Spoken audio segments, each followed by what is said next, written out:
Broadcasting from Baltimore, Maryland, this is 5x3 Radio, where strength is for everyone. I'm your host, Emily Sokolinski, owner of 5x3 Training, a strength and conditioning gym in Baltimore, along with my co-host, Rebecca Fishburne, founder of Cornerstone Strength Maryland. Each week, Rebecca and I will discuss the ins and outs of strength training, why there is a no one-size-fits-all approach, and why strength is so important in our daily lives. Thanks for spending some time with us today. Now, on with the show. I really wish we had recorded our conversation on Sunday. Yeah, you guys keep doing this. You have these That's not my problem. That's him. You have these brainstorming conversations where you guys come up with all kinds of smart things to say and then leave me out in the dark. So it's like, then we all get together and you're like, let's say smart things. And she'll be our foil. Somehow I don't think that's the way it works out. He just gets excited and starts talking about things, and I'm sitting there knitting, and he's like, and then I'm going, I really wish we were recording this. I really wish we were recording this because I'm not going to remember any of this come Friday. Yeah. So I think in the last podcast we were discussing. You need to do your thing? I'm doing my thing right now.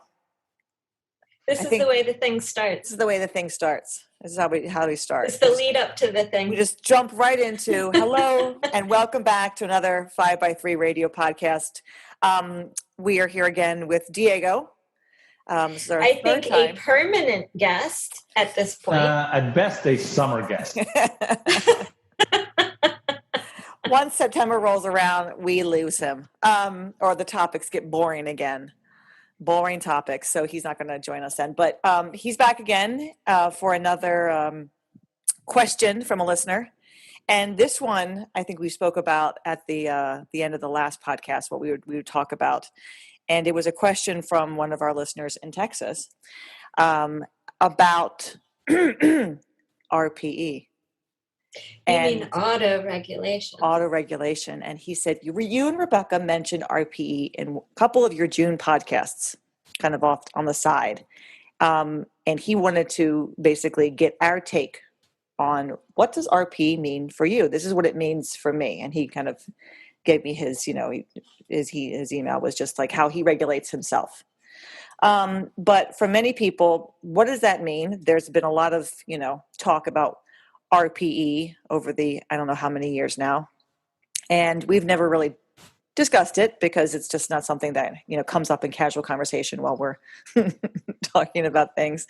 But we would like to discuss it in terms of auto-regulating oneself.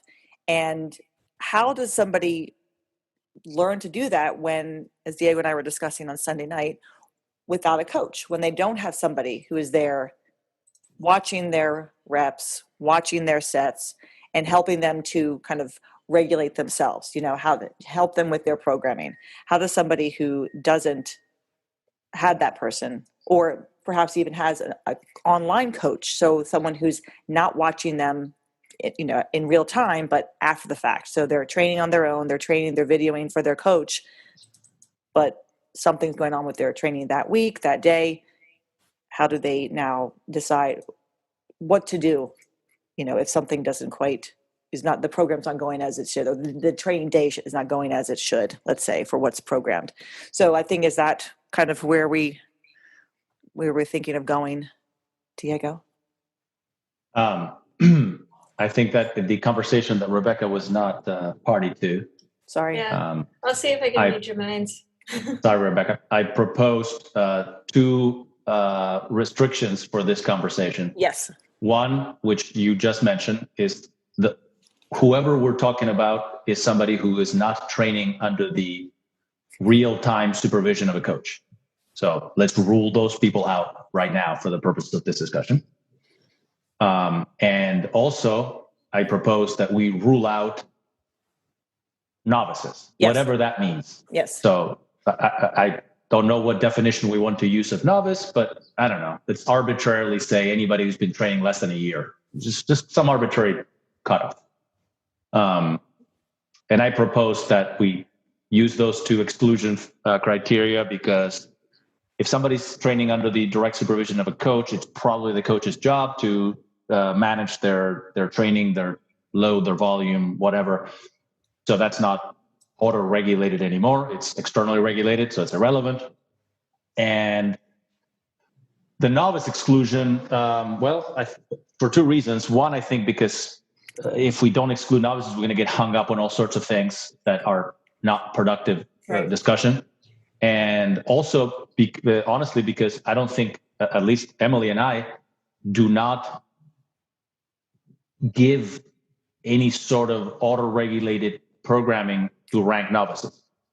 So I don't know that we have a particularly valuable opinion on whether that is a good or a bad thing, because we don't do it. So I figured let's exclude those two populations for the purposes of this discussion. Are you okay with that, Rebecca? Sounds good to me. It's reasonable.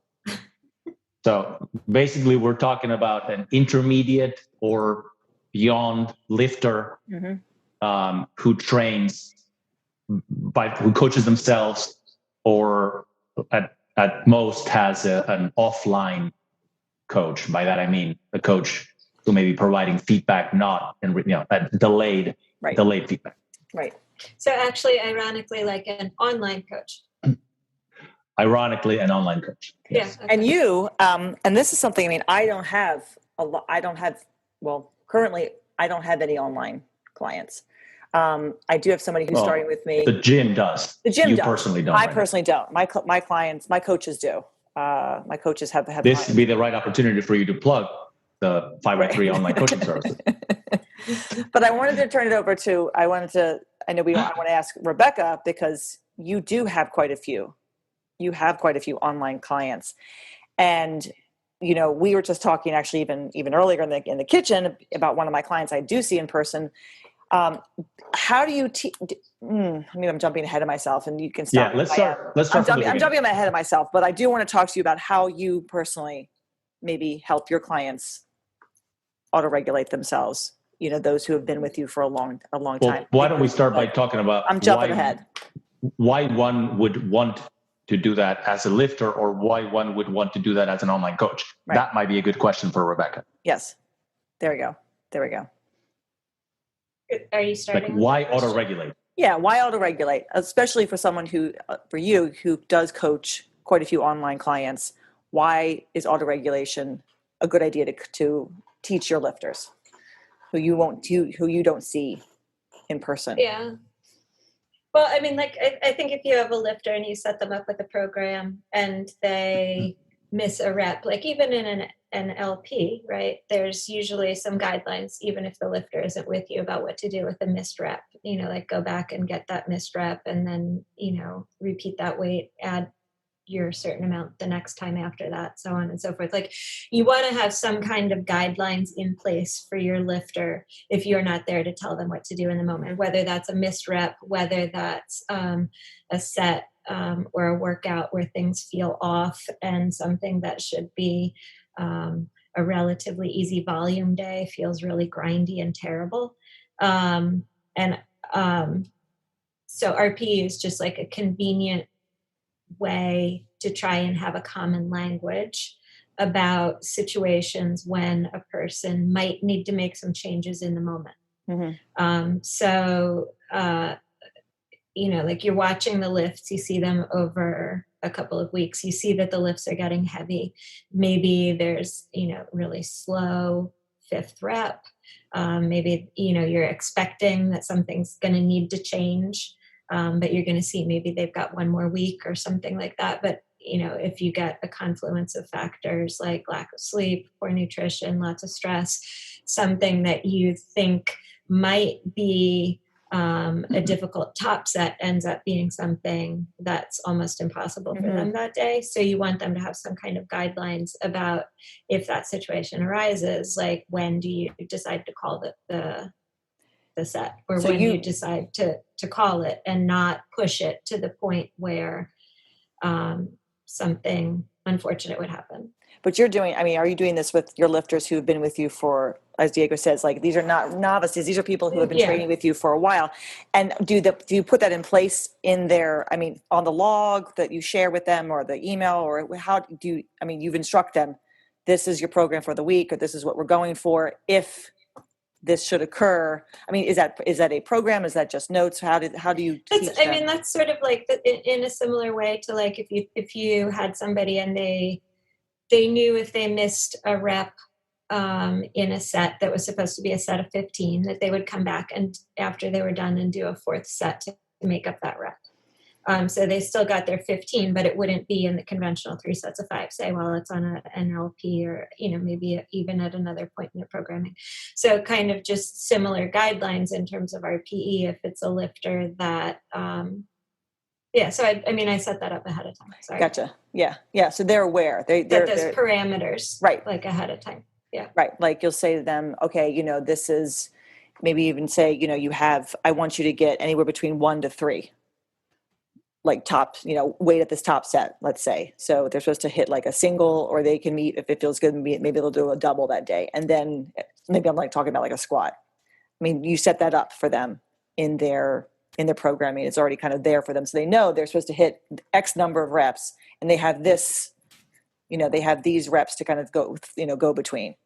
Yeah. And then, I will actually also sometimes use that, like near the end of a block, if there's a volume day that I want to be more of a recovery for them. Like I have one lifter who it seems like whenever work stress happens, his lifts are,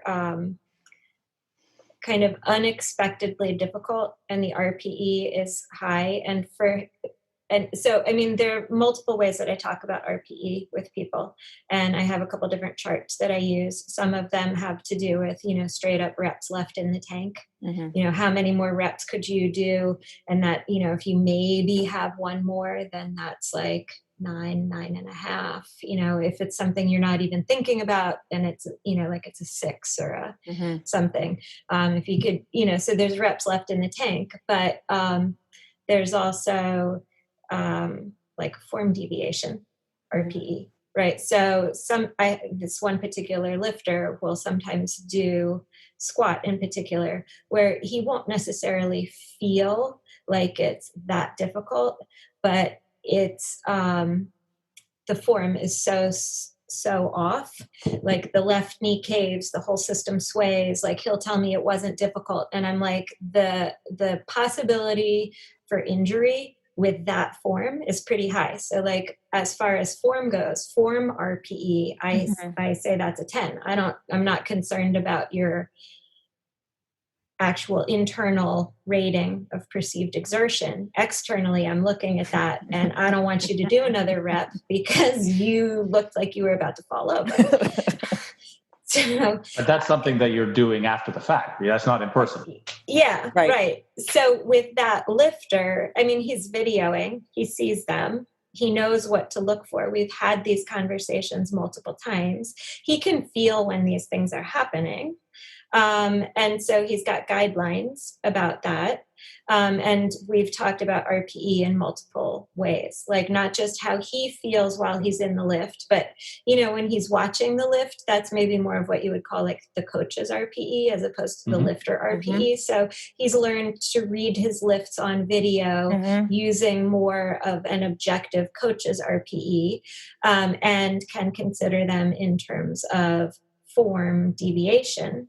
And think about that, but that's not how he feels in the moment. He's got to look at it on the video and kind of see it. And so he's got some guidelines and parameters. If it's a heavy lift and work stress is really bad, and he sees that his form is all wonky, then he knows what to do. So there's a couple of interesting things there. One is, I think you discussed the fact that your lifter is not left to his own devices, does not rate his sets the same way as you would want him to rate his sets. So you have to communicate with him to say that this is what I call, you will use RPE, RIR, any metric or any descriptor of difficulty. You're having to communicate with him somehow. This is what I call a X, a 9, an 8, whatever it is your target is. That's what generally people call anchoring, right? That's anchoring the scale, because you don't know that your 8 and his 8 agree with each other. Mm-hmm. So you have to go through a process of educating your lifter on what you mean when you say 8. Yeah. And it sounds sorry, go ahead. Well, I was going to say, and it goes both ways, right? Like me educating him, but also listening to how he's rating them and understanding and like seeing the play back and forth. Because even though I've consistently, like I've worked with him for several years now, and I've consistently talked to him about his rating for RPE is less than what mine would be. So he'll tell me something is an RPE 7 and it looks like the, bar is going to crash or something. And I'll explain to him why I would give it a different rating. And he's still, he knows he underrates them. He continues to do that. So like I've adjusted also. And if I want him to do something that's an RPE 8.5, I'll tell him 8. And he still thinks he's like upward adjusting, but I know he's not. So do you ever, so with somebody like this who is misrating his, according to you, misrating his, reps in reserve or whatever, do you ever actually calibrate the scale? Do you ever tell him, I want you to do a rep max at this weight because I want to, it's supposed to be an 8, get as many reps as you can. And let's see. Do you ever do that? Like say, do 2 more after that. So we know if it's an 8 or. Well, yeah, exactly. I mean, if you had planned to do, I don't know, a 3 at 8 at 300 pounds, I'm just making that up. The prediction or the guess is that 300 pounds would be 3 at 8, but you tell them, I want you to do 300 pounds AMRAP.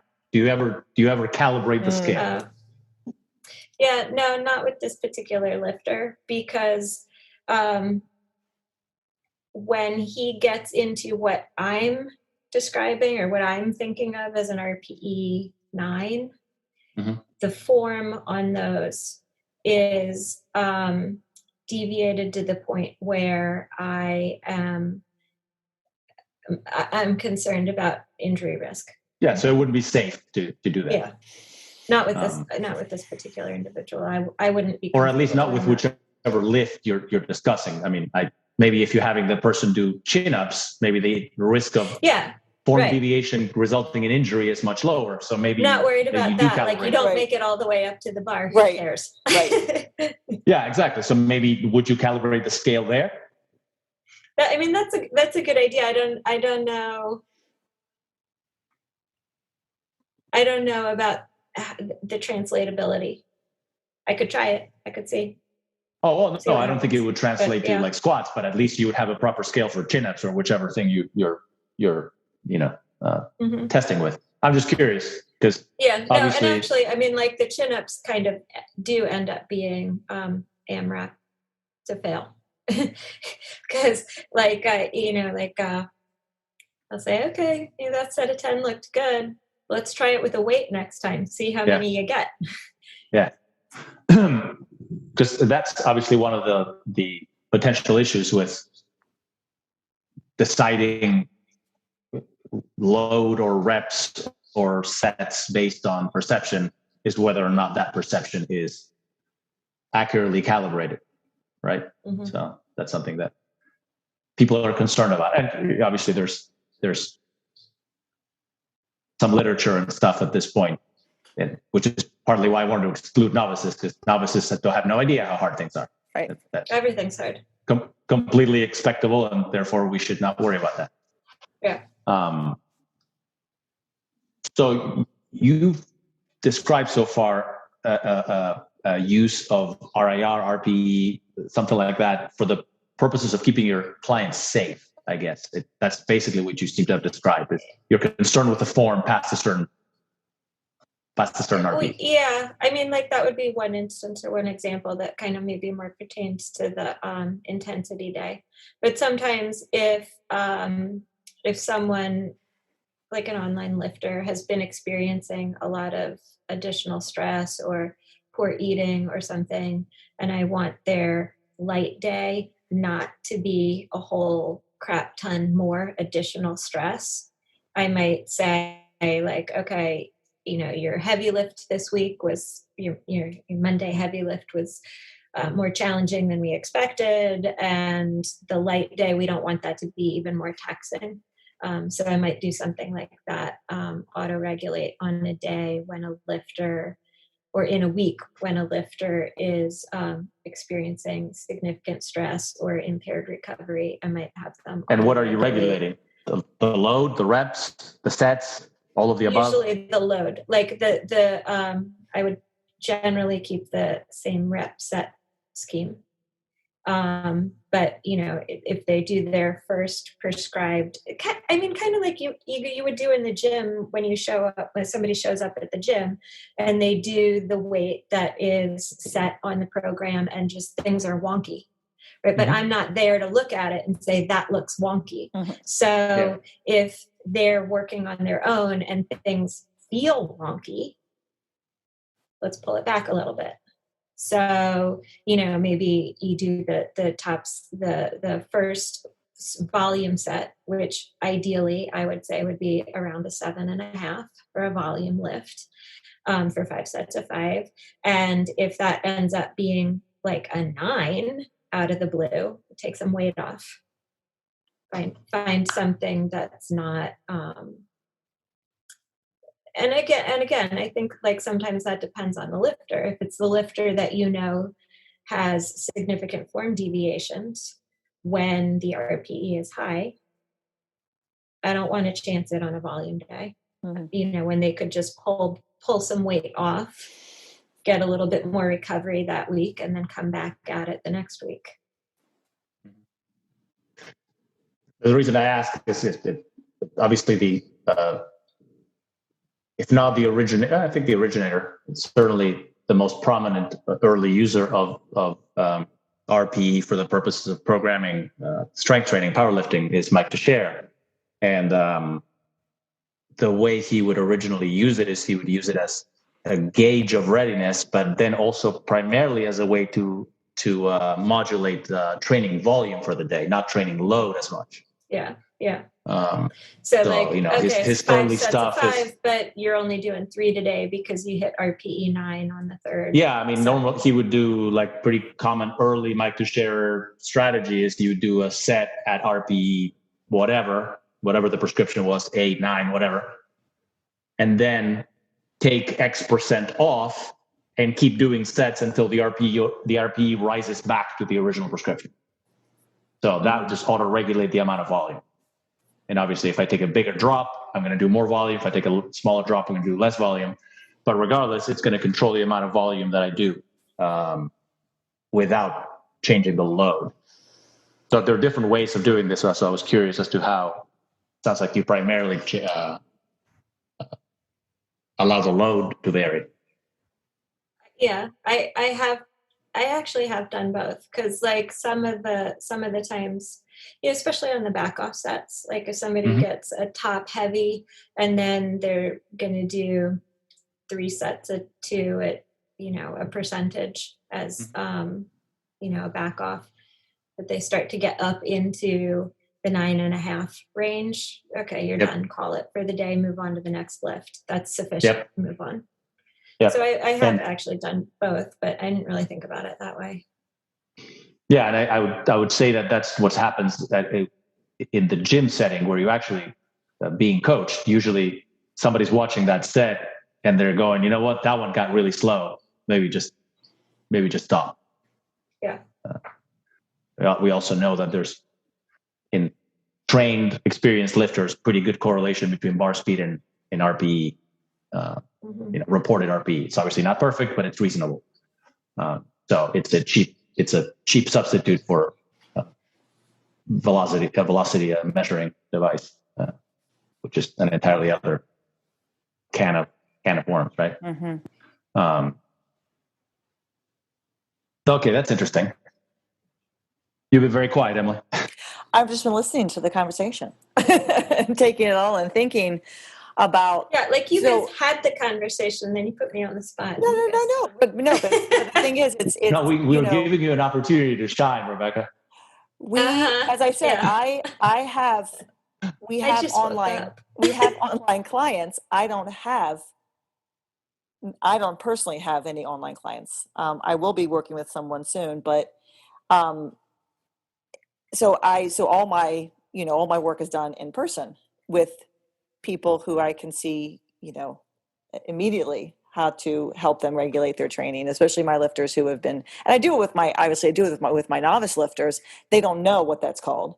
They haven't been taught that. I tell them what to do. But then my lifters who have been with me for a year plus, 2 or 3 years, they can easily regulate themselves.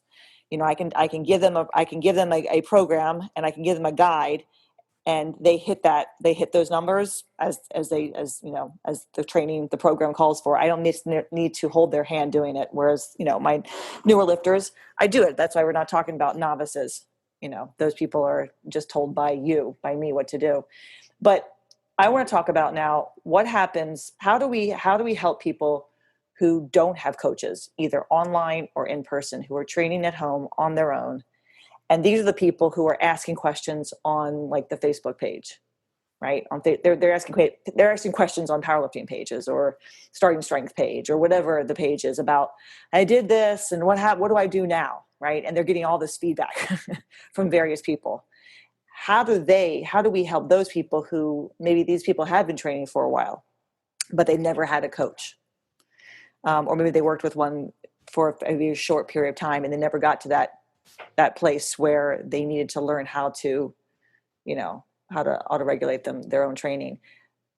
Do we want to talk about that? Like, how do we help those people? What are some things that they can start to think about, or they should be thinking about with their training as they continue to do this? This is the tricky part, right? Can we first establish a little bit why?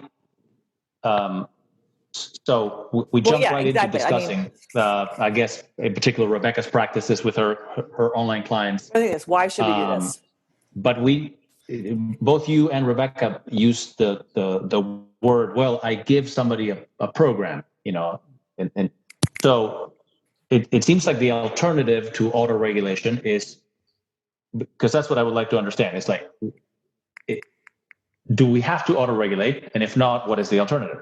It seems like the alternative to me to auto-regulation is to follow a written program as is, right? That's sort of the alternative. If somebody else is regulating you. And let's narrow this down even more. Like, okay, you don't even have an online coach. You just go to the gym and you manage your own coaching. Or if you have an online coach, it's just like you bought a template kind of thing, right? So there's the program. Right. So that's the alternative to auto-regulation in my mind. So why would one need ever to auto-regulate if one could instead just follow a program? Well, I think because even following the program, I mean, it's just numbers on a piece of paper. That program doesn't know you're weak. That program doesn't know that you only had 5 hours of sleep. The program doesn't know that you were sick. But even if I sleep, let's even assume that you're sleeping well, you're eating well. Let's say all that stuff is fine. Let's say that we don't have that much variation due to that. Even then, you've seen the first slide that I use in our programming thing is a programming workshop or programming talks. The definition of programming is the unreasonable expectation that you can predict client performance 12 weeks out. Right? So if you're doing a quote unquote program from a spreadsheet, from a well-meaning coach, from anybody, it doesn't matter whether they're the most experienced or the least experienced person putting together that program. That program does not have a way of predicting the future. It's making some assumptions about the way you're going to react to the stimuli that are laid out in the program. Right. And based on those assumptions, it makes some progression recommendations, because any program that's not completely stupid has some progression to it, right? So it makes some recommendations on progression based on some assumption. And oftentimes that works, but then eventually it stops working. Right. So and then what do you do at that point? What do you do? You have a number of choices. You can you can just buy a different template, right? You can you can do Shaco for a while, and then you can do Smolov, and then you could go to a different Russian. Or maybe the program itself has some way of structuring blocks, but again, it's built on certain assumptions where it doesn't see you, so it has to make assumptions about your rate of progress. And the way that anybody gets in trouble with any program is when the rate of progress, for whatever reason, does not match what the program's prescription is. Right. So the rate of progress that they're actually reaping is less than the rate of progress that the program is expecting of you. That's when you get in trouble. That's when things don't keep going forward. On top of that, if you throw, as you suggest, variability from other factors that are outside of the purview of the program, food, stress, sleep, whatever else it may be, then you have a pretty wide range of circumstances where you may be asked to do something by the program that you are not currently able to do. The more advanced you are, the more likely that is to happen, which is partly why we're excluding novices, because novices usually are working well below their actual capability. Right. So the program can ask all sorts of things that would be unreasonable for a more advanced lifter. But since the person is such a novice, they're working with so much headroom. Even if you push them a little too hard, they can still do it. Right. But that's no longer true once you're not a novice. So I propose that this is where auto-regulation comes in. It's not an if, it's almost the only thing you can do. Once you get to a point where you can't just slavishly follow the assumptions of a program that was written without access to real-time information about your progress. Right. So that's my thing. But how does one do that? That's why you need to auto-regulate. Yeah. How does one learn to auto-regulate? And to help, because that's good. They're going to hit the wall. They're going to do it. They're running a program, and they're eventually going to hit a wall. And usually, those people just kind of keep trying to smash through the wall instead of realizing that either the program has to change, and when does the program change, and Well, you made a very good point, and I think we talked about this a little bit on Sunday. There are some people for whom auto-regulation is easier than for other people to put into practice or to make work. You just talked about people keep hitting the wall. Okay, we've already ruled out all the novices. So these are people who have stuck around doing something hard, uncomfortable for a year plus. So these are people who are okay with something difficult at the gym. And furthermore, they are keen on improving their performance. In my experience, these people are more likely to overdo it than they are to underdo it. Right. Yeah. Of course, there might be exceptions to this. But again, if you really don't like working hard, you've already dropped out of this getting strong game before the point that we're discussing. Yep. You're either a novice and you don't know yet because you haven't really worked hard, or whatever, or you're about to drop out. But if you're in year, 2 years, 3 years, you're into this, you like to work hard. So the problem is not that you're not willing to work hard enough. I don't think that auto-regulation is a get out of jail free card for that person. That person doesn't want a get out of jail free card. That person wants to get swole and strong. Right. So auto-regulation in that case ends up being more of a tool for the coach, exactly like Rebecca described at the beginning, to keep the lifter from doing things that would be counterproductive. Yeah. So I don't know why we should be too worried about auto-regulation, again, in intermediate advanced lifters, because it's not a get out of jail free card. It's not a license to just go to the gym and do something easy. Exactly. That person doesn't want to do something easy.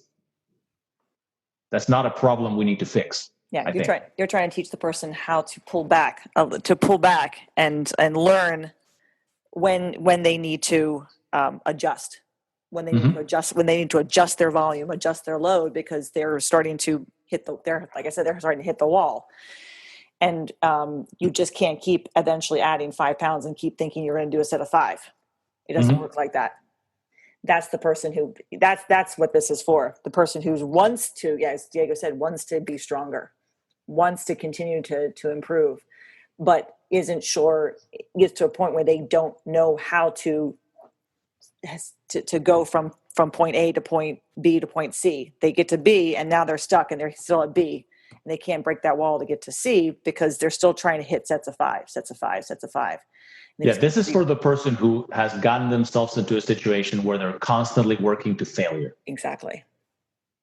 Which, again, I think our experience is not uncommon in this tranche of lifters, in this sort of intermediate transitioning to advanced type of lifter. That person is actually quite likely to be working to failure over and over and over, right, at roughly the same weight. The lifter too, who when they're in the gym with you, is going to be really reluctant even to hear like a coach say, okay, let's call that, no more sets, you're done, let's go on to, they don't want to hear that.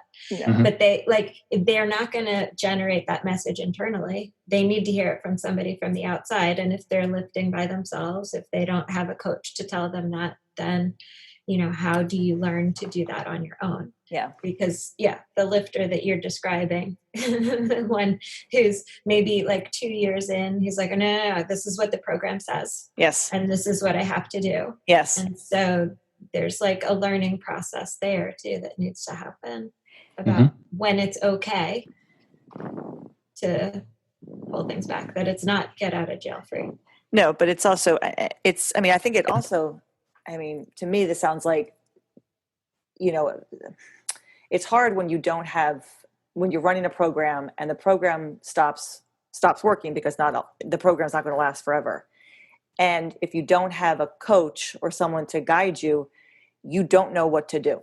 You could read a ton of books to figure out, but no one's going to say, and at this point in your program, you're going to stop being able to do X, and you're going to have to switch. And that's where our programming lectures, right, come in. That's why we try to help people figure out, well, when does that program have to change?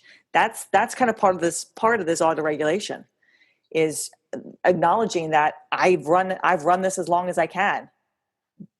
But so many people don't realize that. That's why they've been doing this for 5 years, right? I've been doing starting strength for 5 years. Because what they've been doing... Yeah, that's auto-regulation on a long time scale. Because they've been doing it over and over and over again, because they don't realize that in actuality, those sets of 5 are no longer valid. Like they just can't do it. Things have had to change. Volume has had to change. Intensity has had to change. Sets and reps have had to change. They're doing a 4-day split is now going to be better for them, but they don't know this. There's only so much they can do for themselves, and many people have figured it out, I guess. They figured out how to adjust their program, but with many cases they haven't, and they end up either hurting themselves or stopping because they get frustrated because they're not making progress.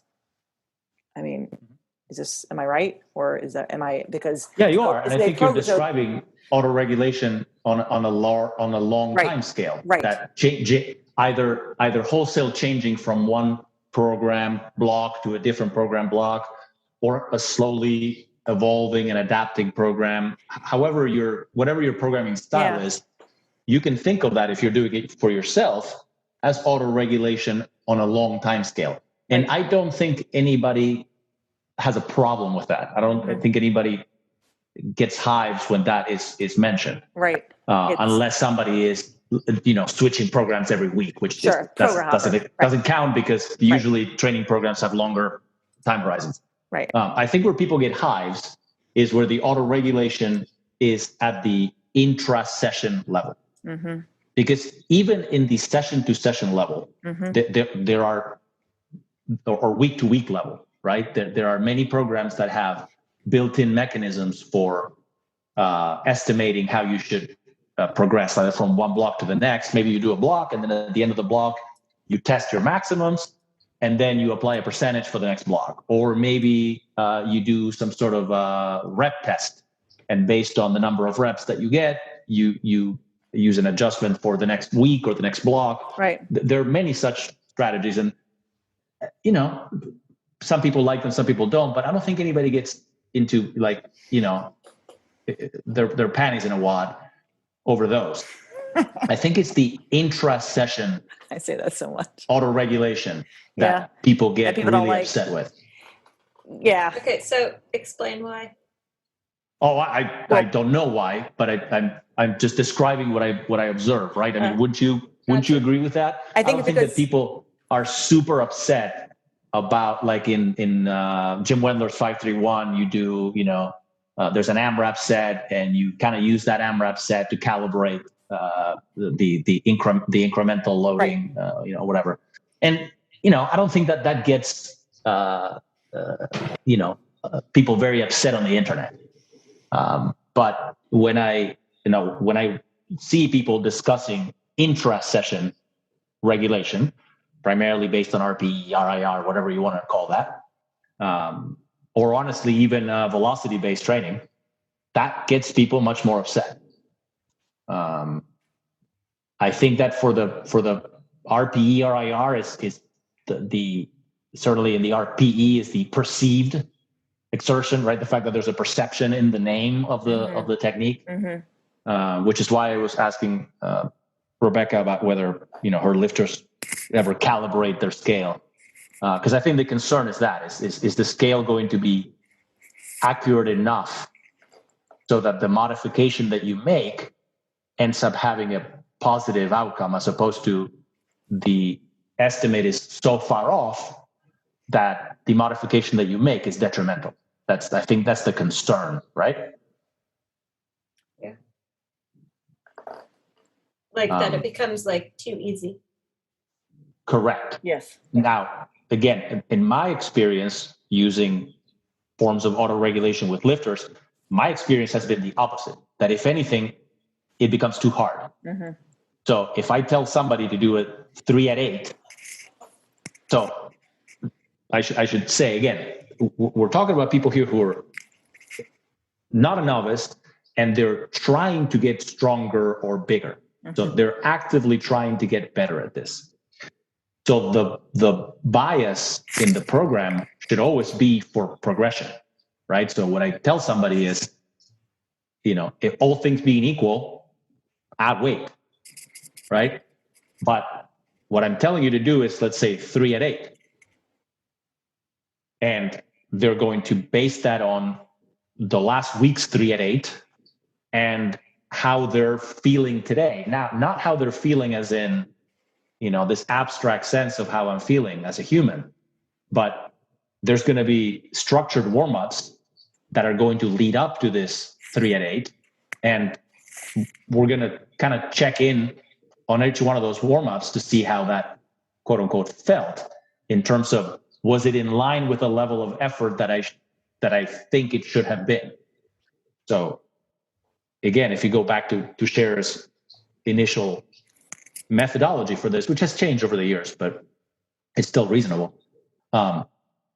You would approach that 3 at 8 by doing a 3 at 7 and a 3 at 6. So there'd be a 1 RPE stop, which depending on the person could be anywhere between 2 and 4% or so of the weight on the bar, right? There will be a 1 RPE stop between each one of these warm-ups. So you just did 3 at 7. That is reasonably good data to help you predict what 3 at 8 should be. And maybe it's not even all based on perception. Maybe it's like Rebecca said, maybe you're filming your sets and you just look at the bar speed on your previous set and use that to determine what your next set should be. So really, at that point, it's not so much a perception. You can kind of put the coach's hat on in between sets, look at the video and say, you know what, that felt bad. But when I look at it, the bar speed was just the same as it was for the previous set, which was a lower weight. So it's fine, right? And again, the default bias should be for progression. Either the load increases if the progression is geared towards strength, or the volume may increase if it's geared towards muscle growth or whatever. But in my experience, people are more likely to undershoot their RPE. So you tell them to do 3 at 8, and maybe last week or the week before, you looked at it and are like, yeah, you know what? I really do think you had 2 more reps in you. And this week, it's getting slower. And the next week, it's getting slower. And they'll keep calling it 3 at 8. And at some point, you're like, look, I know you're calling it 3 at 8, but I'm looking at you, and now we're half the bar speed that we were 3 weeks ago. This can't be an 8. And that's what happens most often, I think, with the people that we give this type of programming to. It's not the opposite. It's not the fact that the person keeps doing the same weight over and over. They keep adding. What we tend to see is the occasional dip. Like if there's an 8-week training block, maybe on 1 or 2 of those weeks, the person will go down in load or reps, whatever, will down regularly. But most of the time, I find people tend to be on target or get overly ambitious. Mm-hmm. I don't know if that agrees with what you see, Rebecca. Yeah, I mean, and the couple of lifters that I've worked with the longest that I've also been able to work with in person but are primarily online, like it's been a several year learning process for them about themselves too, about how they typically overshoot, underrate their RPE. They've had to learn different ways to look at it. That's why I tell them to watch the video, look at the video, look at it sort of more objectively. But yeah, typically it is well, last week it was an 8, so this must be an 8 too.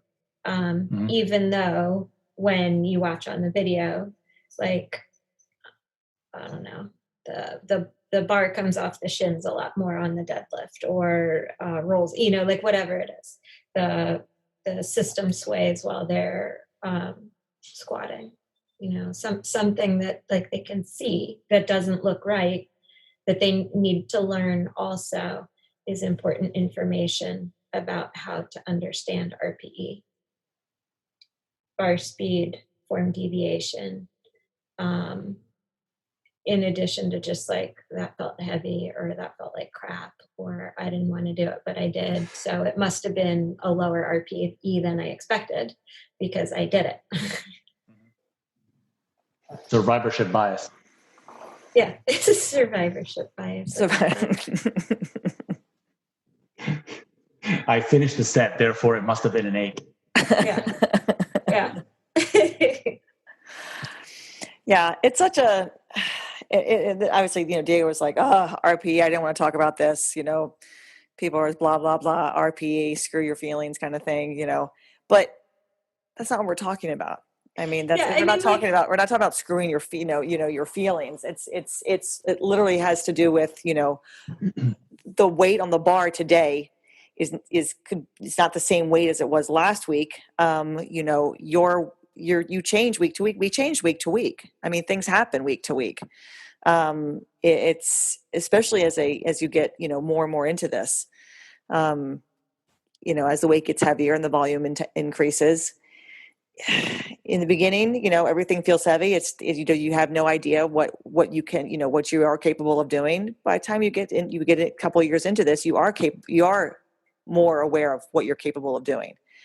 And you have to be more aware of when you have to back off, because pushing yourself, like as you were talking about with your client, Rebecca, to the point of injury, you possibly could do something big just to grind out another rep or so. And you're realizing the form is just, shit. Some of my lifters who are getting into the year into their training are starting to figure that, they'll rack the bar after the 3rd rep, realizing, okay, that was it. I've got 3 today. I got a top triple. And because of just where things are right now in their program, where they are in their life, as far as, work goes, schedule, they're starting to recognize that it's, things have to change, and they might change week to week. The next week, that set of 3 will turn into a set of 5. Just because everything kind of was, falling into place. I have a lifter who squatted this past week, his top set looked so easy. And the week before that, 5 pounds less was just, a struggle. I mean, barely got the set of 5. What happened from week to week? Well, he's just still following. Right. We discuss, again, when we talk about programming, right, we talk about the fitness fatigue model, right? So fitness is your underlying capability, whatever, however that could be measured. And fatigue is anything that depresses that capability.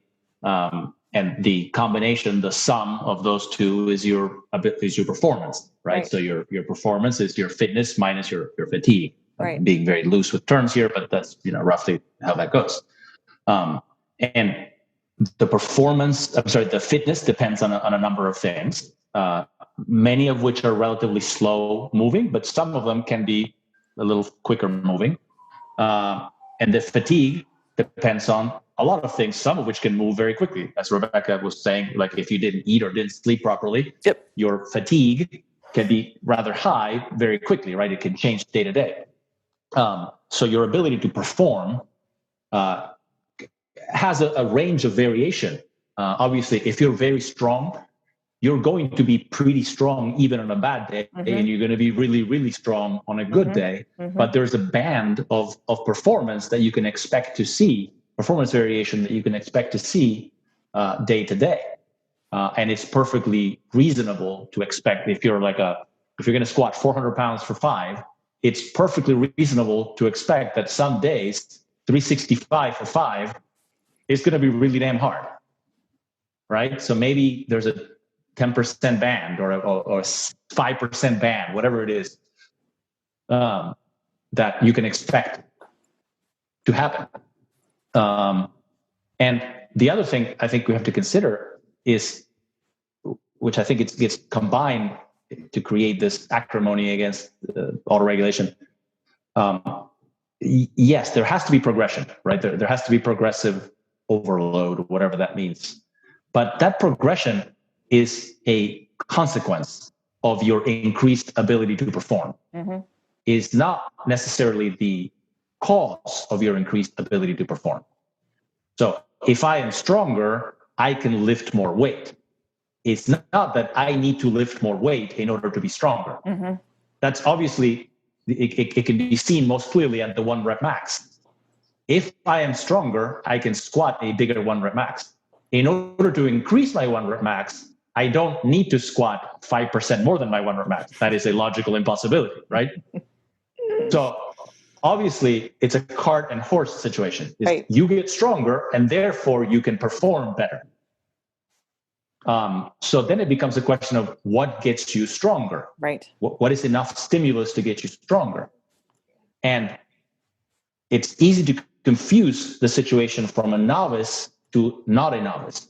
A novice is working so far under their actual capability, mostly because they're uncoordinated, they don't understand how to move, so forth and so on, that in order to do more, they have to do more. Because they have to discover that headroom that exists above them that they don't even know exists. The more advanced lifter doesn't have that much headroom. They need to push that ceiling higher. In order to push that ceiling higher, they need to work at a certain level of effort. But it is unreasonable to say that level of effort has to constantly increase in order for them to be making progress. So if I squat 400 for 5 today, it is unreasonable to say that 400 for 5 next week is going to have no positive impact on my strength. That is silly. 400 for 5 is heavy today, and it's heavy again next week, and probably heavy again the week after that, and one after that too. Right. Now, obviously, if I am making progress, how hard it is decreasing over time, right? Because it was really hard this time, and next week it's still pretty damn hard, but not quite. And then, and at some point, lo and behold, what was 400 for 5 at RPE 9 is now 400 for 5 at RPE 8. And that is progress. That means that now I can go do 410 for 5 or whatever it is, right? Because I have gotten stronger. And now in order to squat a set of 5 at RPE 9, it needs to be 410 because I am stronger. So it's not the other way around. So I think sometimes people are scared that this turns into, I'm just going to keep squatting 135 until it feels really good. Mm-hmm. And that's what you hear from a ranked novice. But Yes. you don't hear that from an intermediate to advanced lifter, because they don't want to squat 400 for 5 until it feels better. They want to squat 410. Right? But the reality is that the amount of time it takes for them to go from 400 for 5 to 410 for 5 is an unknown period of time that neither you, the coach, nor they, the lifter, can predict ahead of time. So in order to get that 10-pound increase, they're going to have to work X amount of time, and none of us knows how long that is. Mm-hmm. So auto-regulation is a way, not necessarily the only way, to calibrate the rate of increased workload to the rate of increased capability, and to adjust for the fact that there is a range of capability, day-to-day variation, that depends on factors that we can't control. Right. That's how I see it. Yeah, that makes good sense. Yeah. I don't know how much we talk about this. Well, I guess we don't talk about this too much at our programming lectures because it's so short. But did we talk about this at all during the programming workshop? We didn't get a chance to. No. We're still rushed. I can't remember. So rushed. Yeah. We definitely did discuss the fact that progressive overload works backward from the way people often think about it. Right. Again, I think when you think about it in the terms of 1 rep maxes, it's obvious. If my 1 rep max is 100, it would be silly to tell me, well, go squat 102 and then your 1 rep max will go up. Right. Well, no, all I can do is squat 100. My definition is my 1 rep max. That's right. Right? So I got that for 1 rep. When we start changing the rep range down to 5s and 10s and whatever, then people somehow don't realize that the same principle is at play. In order to do more, I have to have made an improvement in my capability before I can demonstrate an increased performance. Right. So progressive overload is simply the consequence of the fact that I have made an improvement. Mm-hmm. And I guess implicit in that, well, it's not implicit, but most of the time we tell people not to work to failure. Like Rebecca said, maybe for safety reasons. I think there are other reasons not to work to failure. I think that you can do more work in a given training period, whether that be a session or a week or a block, if you don't always work to failure. Because Mm-hmm. working to failure takes away from you a lot more than working a little bit farther away from failure. And you were just discussing earlier at lunch, you were talking to me about one of your clients, how you keep him away from failure, because if he goes to failure, then the rest of his training session is shot. Right. Yeah. Older client. And, and that could be a younger client too, but definitely for an older client, I have to kind of really find that balance between how much I'm allowing him to do as far as like how many reps he really has. I don't want him grinding too much, especially, when it comes to benching or pressing, because he will try to push himself and I have to really put the kibosh on and tell him to rack. And this is somebody who left to his own devices would completely keep pushing that hit that wall with 300 for 5 on the deadlift until he gets 300 for 5 on the deadlift. He's not going up. Well, he hit 330 for a single today because he stopped doing that. But that took a coach. That took someone to tell him what to do and regulate him, but he's starting to learn. I was able to say to him after he did that heavy single, he went down. I said, you have do 3 to 5, because he did a triple last week. I said, 3 to 5 reps. That's what I want you to hit.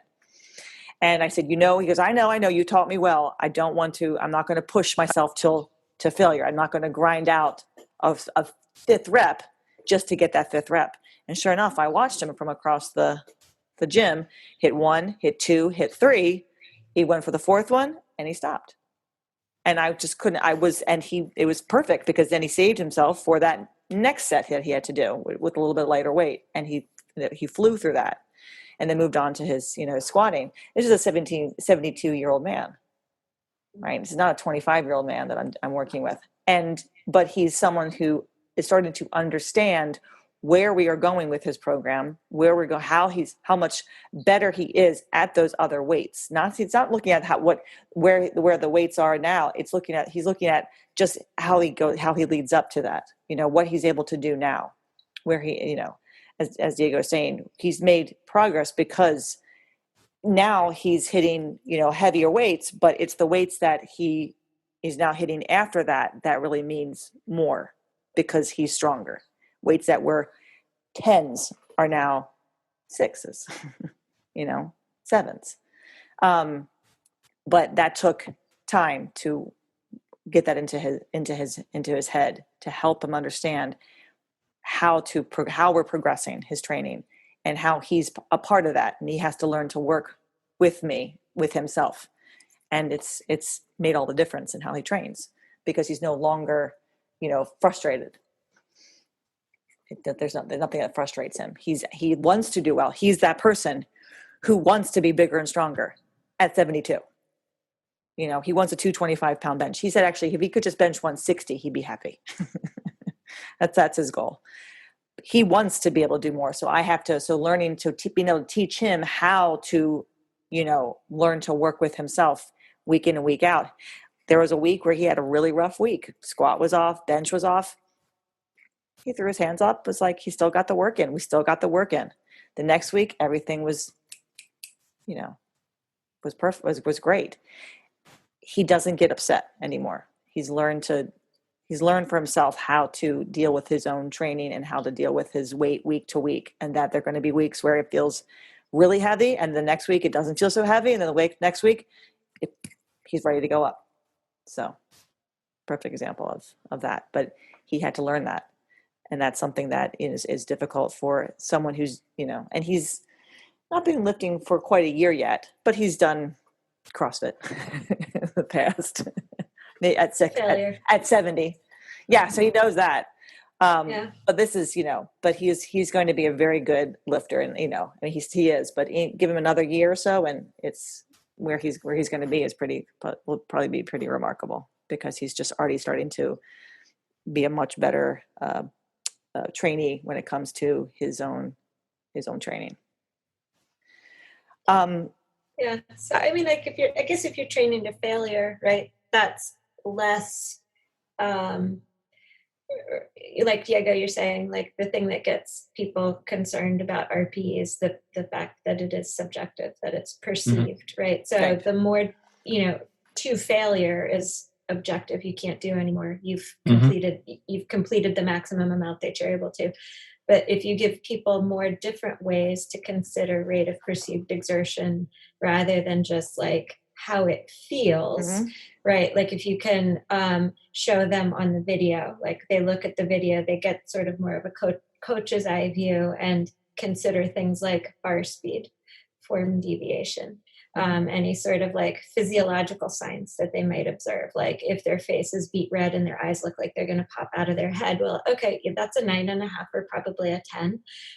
Like any sort of noises, if they're grunting or breathing heavy or, just other physiological signs that they could observe that seem less squishy, subjective, that helps people to learn how to gauge RPE in a way that maybe seems less, woo-woo or touchy-feely, right, or whatever it is that people get up in arms about with RPE. There's some ways to talk about it or think about it, significant form deviation or just a slight deviation on the last rep, those sorts of things that vary. Right. I mean, ultimately, and I think we have to end here soon. Ultimately, I'm trying to make my clients, my members, independent lifters. I want them to own their training and own their lifting.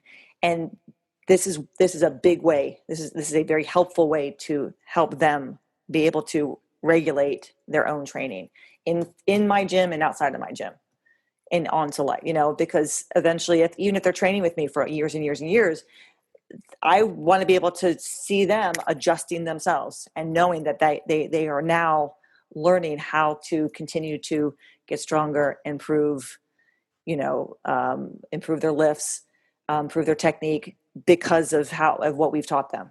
If I have to tell them all the time what to do, I haven't done my job. I want to see in a couple, years down the road, Lori, Kelly, those who have really can regulate their training well. They've learned, but they've been with us for a long time, and we've given them those tools. So that's an important part of a lifter's training, is learning how to adapt, and change and grow, and not just, beat your head against the same thing because I'm doing the program says. We'll end there. If we feel like we need to return to this subject, we certainly can. We kind of, got a lot in 1 hour. And again, your questions are always appreciated, or, questions or comments. We want to address them. You can email me at emily@5by3.com or email Rebecca at cornerstonestrengthmaryland.com or at gmail.com. Rebecca does online coaching. We do online coaching. Speaking of online coaching, and we do have a tab on our website now for online coaching, so you can click on that tab and check us out. And if you'd like to start working with us online, if you can't see us in person, we're happy to assist you. So we'll be back in a couple weeks with another podcast. Don't know the topic yet. The past couple weeks have been from our listeners, so hopefully maybe we'll get another question, and we'll be able to work that into the podcast. Thanks, Diego. Thanks, Rebecca. Thank you. See you guys soon. Thanks, everybody. Okay, take Bye. care. Bye. Bye. Yeah. Thanks for listening to 5by3 Radio with Emily and Rebecca. If you like our show and want to know more about 5by3 training, please visit us at www.5, that's F-I-V-E, the letter X, the number 3.com. You can also find us on Facebook and Instagram. To learn more about Rebecca, please visit her website, cornerstonestrengthmaryland.com. Thanks for listening, and have a great week.